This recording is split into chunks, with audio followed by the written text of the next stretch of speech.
मैं हूँ एस्ट्रो शिल्पी आहूजा और आप देख रहे हैं शरभ साधना का 11वां एपिसोड। अब तक हमने इस सीरीज में शरभ भगवान के तत्व को समझा, शरभ साधना की तैयारी देखी और मंत्रों के प्रयोग पर बात करी। लेकिन आज का एपिसोड शायद इस पूरी सीरीज का सबसे जिम्मेदारी वाला एपिसोड है, क्योंकि मंत्र बोलना एक क्रिया होती है, लेकिन मंत्र के बाद कैसे रहना है, यही असली साधना होगी। बहुत बार साधक ये मान लेते हैं कि मंत्र जाप हो गया तो काम पूरा हो गया, लेकिन शास्त्रों में स्पष्ट लिखा है, जब आप किसी शक्ति को जगाते हैं तो उस शक्ति के साथ आपका संबंध शुरू होता है, खत्म नहीं। शरभ साधना कोई घटना नहीं है, ये आंतरिक पुनर्व्यवस्था है। जब व्यवस्था बदलती है तो शरीर, मन और बुद्धि तीनों को समय चाहिए होता है। शरभ साधना के बाद शरीर में कुछ अनुभव हो सकते हैं, जैसे हल्का ताप, रीढ़ के पास स्पंद आना या पहले थकान और बाद में स्पष्टता। मन के स्तर पर पुरानी यादें, दबाया हुआ गुस्सा या बिना वजह शांति भी आ सकती है। यह सब इसलिए होता है क्योंकि शरभ भगवान सिर्फ एनर्जी नहीं, इंस्टिंक्ट को रेगुलेट करते हैं। इस समय सबसे जरूरी बात है रिएक्ट नहीं करना, आपको सिर्फ देखना है। कोई रिएक्शन नहीं करेंगे, सिर्फ आप ऑब्जर्व करेंगे।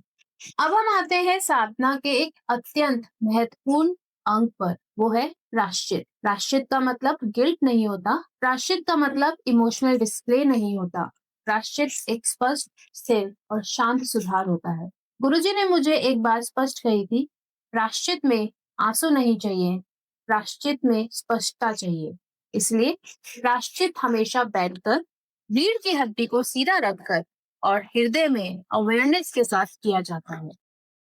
आवाहनं न जानामि न जानामि तवार्चनम् पूजा चैव न जानामि क्षमस्व परमेश्वर अन्यथा शरणं नास्ति त्वमेव शरणं मम तस्मात् कारुण्यभावेन रक्षस्व परमेश्वरं गतं पापं गतं दुःखं गतं दारिद्र्यमेव च आगतः सुखसम्पत्तिः पुण्योऽहं तव दर्शनात् मन्त्रहीनं क्रियाहीनं भक्तिहीनं सुरेश्वर यत्पूजितं मया देव परिपूर्णं तदस्तु मे यदक्षरं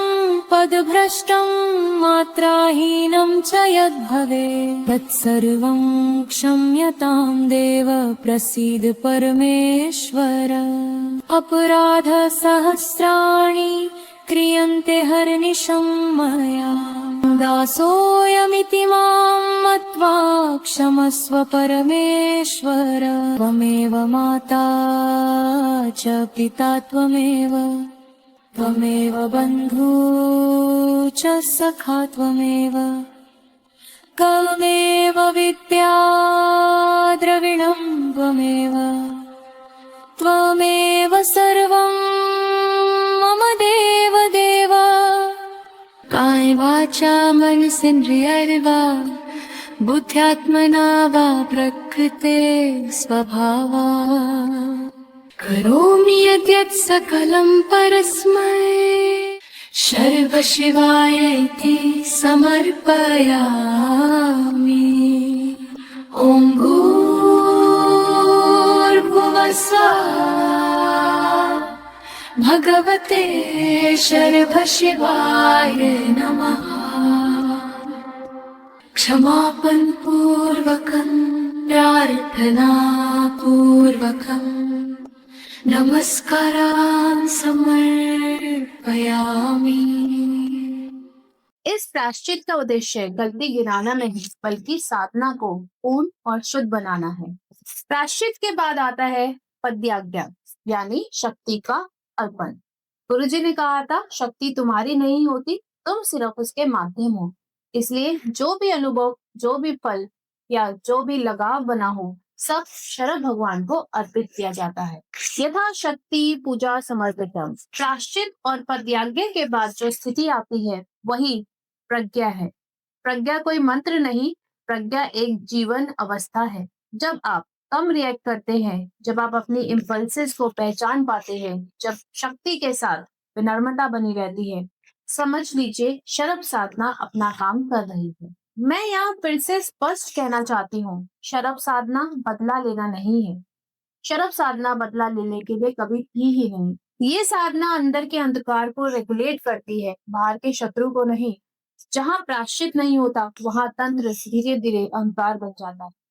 साधना के बाद शक्ति को स्थिर करना बहुत जरूरी होता है। इसलिए शास्त्र सुझाव देते हैं कि साधना के बाद शरब आरती या शरब उपनिषद का श्रवण किया जाए।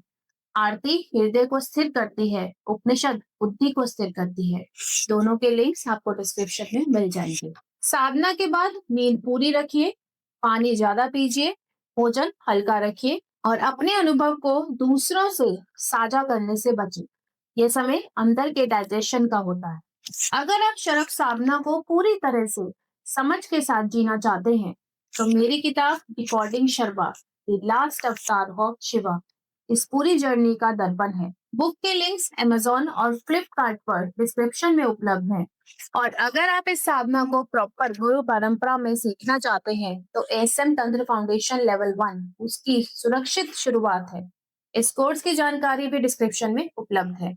अगला एपिसोड इस पूरी सीरीज का ग्रैंड फिनाले होगा।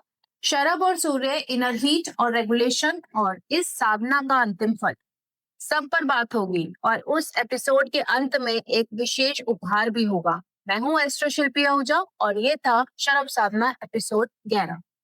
नमस्ते।